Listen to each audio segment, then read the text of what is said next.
Arcane propose une grande variété de nouveaux lieux à explorer dans les futures séries à venir. Chaque région de Runeterra se prétend à un récit unique débordant de possibilités. Bien le bonsoir, mesdames et messieurs. Nous sommes l'animation de la soirée. La fin de la saison 2 d'Arcane met fin à l'histoire de Vi, Jinx, Caitlyn, Echo, Jace et Victor à Piltover Haven, marquant la fin d'une époque pour la série animée Netflix acclamée par la critique. Le monde de League of Legends est cependant assez vaste, avec des années de savoir à explorer dans les futures incarnations de la franchise.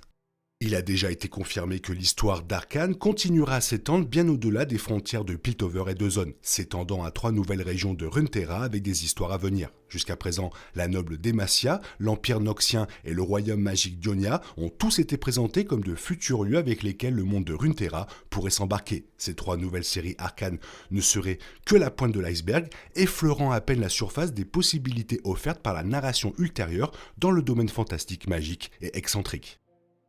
L'un des lieux les plus mystérieux et les plus rarement vus dans le monde de League of Legends, dans l'un de ses jeux dérivés ou dans ses contenus supplémentaires, est l'emplacement fantaisiste de Bundle City. Bundle City est la demeure des Yordle, de petites créatures représentées par des personnages comme Heimerdinger et Smish. Bundle City est un lieu magique dont le véritable emplacement est censé être en constante évolution, les entrées changeantes étant cachées à tous, sauf aux Yordle eux-mêmes. Les Yordle vivent dans toutes les autres régions de Runeterra, incarnant généralement leurs traits latents dans une exagération caricaturale. Une émission basée autour de Bundle City fonctionnerait mieux comme une série d'anthologie, chaque épisode étant centré sur un Yordle différent vivant dans une partie différente du monde de Runeterra. La ville de Bundle elle-même pourrait servir de tissu conjonctif flash, chacun de ses habitants d'origine retrouvant d'une manière ou d'une autre le chemin du retour chez lui pour la première fois depuis des années au cours de ces diverses aventures. D'une certaine manière, ce serait le moyen idéal de présenter rapidement chaque région de Runeterra aux nouveaux fans amenés par Arcane avant de les explorer plus en profondeur dans leur propre série dédiée. Une force petite mais puissante dans le monde plus vaste de Runeterra, Big Water serait l'une des meilleures destinations pour un spin-off. Endroit désolé avec une communauté sans foi ni loi cachée dans un archipel tropical, Big Water est un lieu sur le thème des pirates qui produit certains des champions les plus emblématiques de League of Legends. Société acharnée de pirates, de voleurs, de prêtres, de chasseurs de primes et de tueurs de monstres, Big Water est une ruche chaotique d'entreprises minables, tout drapée dans les atouts du style nautique fantastique du XVIIe siècle. La nature instable et bâclée de la région se prêterait bien à un scénario à perspective divisée qui raconte le même récit encore et encore, chaque épisode étant centré sur le point de vue d'un personnage différent alors qu'il se faufile sur les chemins de l'autre. La série pourrait se concentrer sur la femme fatale Miss Fortune, sa vengeance contre le seigneur pirate mortel Gangplank, les machinations d'une prêtresse et les mésaventures du duo Twisted Fate et Graves, qui passent d'ennemis à amis puis à amants selon qui raconte l'histoire. Big Water regorge de potentiel pour une nouvelle série. Joyau éclatant de Runeterra, l'histoire corsée et riche de Shurima pourrait donner l'occasion de raconter une histoire biblique à la hauteur de Ben-Hur ou du prince d'Égypte. L'équivalent de Runeterra avec l'Égypte ancienne, l'ancienne Shurima était la civilisation la plus puissante que le monde fantastique ait jamais connue, disparaissant sous les sables brûlants de sa patrie après des siècles de désastres. À l'époque actuelle où se déroule l'histoire de League of Legends, des forces longtemps endormies qui dormaient sous le sable se sont enfin réveillées, réunissant violemment le passé et le présent. Une série sur le thème de Shurima pourrait rebondir entre une histoire se déroulant à l'apogée de l'ancien pouvoir de Shurima et le récit présent, reliant finalement les deux histoires ensemble. L'histoire passée pourrait se concentrer sur les mythes de l'empereur Azir, du traître Xerath et des frères guerriers Nasus et Renekton, dont la tragédie fraternelle poignante pourrait rivaliser avec celle de Vi et Jinx. Pendant ce temps, le récit actuel pourrait se concentrer sur le descendant secret d'Azir, l'astucieux chasseur de trésors Sivir, et sur les aventures de la jeune Talia, une mage terrestre douée et originaire de Shurima.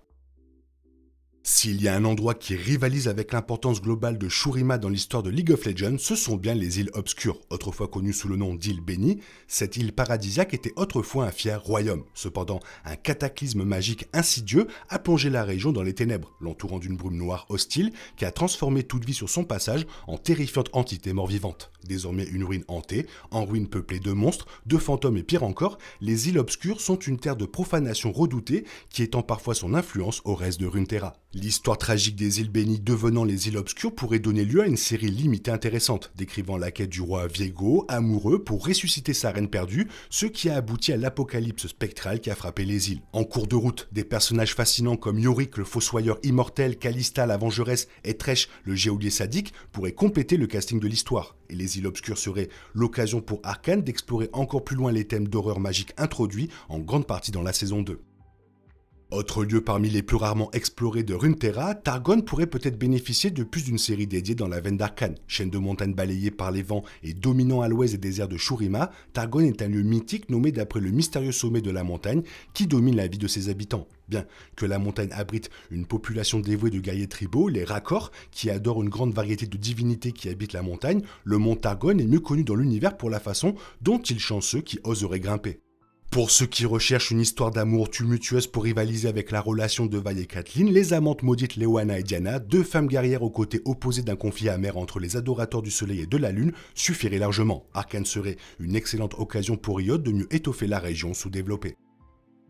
Pour ceux qui souhaitent une série fantastique plus traditionnelle hors de l'univers d'Arcane, Freyworld pourrait être une destination alléchante pour la franchise à couvrir ensuite. L'équivalent Runeterra de la Scandinavie et de la Russie, Freyworld est une immense étendue de toundra glacée et inhospitalière dans laquelle d'innombrables tribus ont néanmoins élu domicile. Le paysage enneigé abrite des pillards en maraude, des yétis magiques et même des dieux anciens qui parcourent encore occasionnellement les montagnes et les pentes impitoyables de cette nation froide. Une série sur Freyworld pourrait se concentrer sur un drame fantastique de style Game of Thrones s'articulant autour de la féroce tribu de la Griffe hivernale dirigée par la belliciste Sejuani et des innombrables Avarozan dirigés par la reine archer Ashe. Avec glace pure pour l'acier valérien et les mystérieuses entités maléfiques endormies les Watchers pour les marcheurs blancs, la comparaison fonctionne étrangement bien et pourrait donner lieu à une série animée captivante. Une apparition du champion préféré des fans, Braum, un héros populaire légendaire brandissant un énorme bouclier avec un sourire sur le visage, vaudrait à elle seule la production.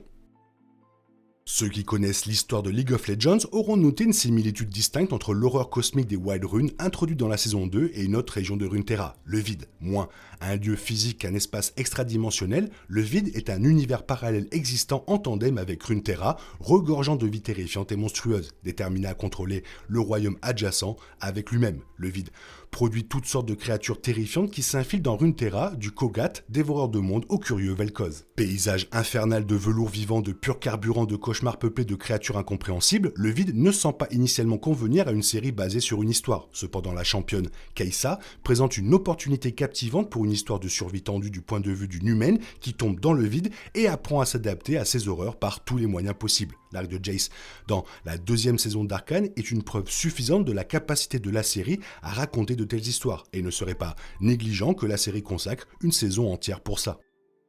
L'ajout le plus récent du monde de longue date de Runeterra, Ixtal pourrait grandement bénéficier d'une série dédiée qui développe son histoire. Nation isolée mais avancée de détenteurs de magie élémentaire enfouis au plus profond des jungles inhospitalières du sud, Ixtal est l'équivalent de Runeterra du Wakanda de Marvel, à la fois narrativement et esthétiquement. Plusieurs personnages hérités ont été récemment réintégrés dans l'histoire de la nation d'Ixtal, mieux adaptés à l'environnement et à l'histoire du lieu. Ixtal a moins d'histoire que les autres régions de Runeterra, mais présente de nombreuses opportunités fascinantes de narration avec sa structure sociale, son système de caste, sa puissante intégration de magie et sa faune incroyable. L'irritante impératrice Qiyana serait une figure courageuse autour de laquelle centrer le drame, en se concentrant sur sa tentative d'étendre la ville d'Ixoacan pour en faire un véritable empire. Il serait également phénoménal de voir la région colorée représentée par le style artistique emblématique d'Arcane.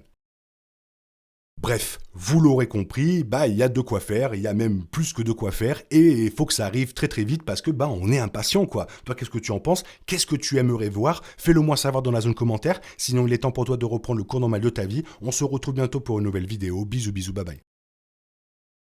Il est impossible de compter sur les autres de nos jours, on est obligé de tout faire soi-même. Je me trompe? Rien de grave, j'avais tout prévu. Où va le monde, je vous le demande.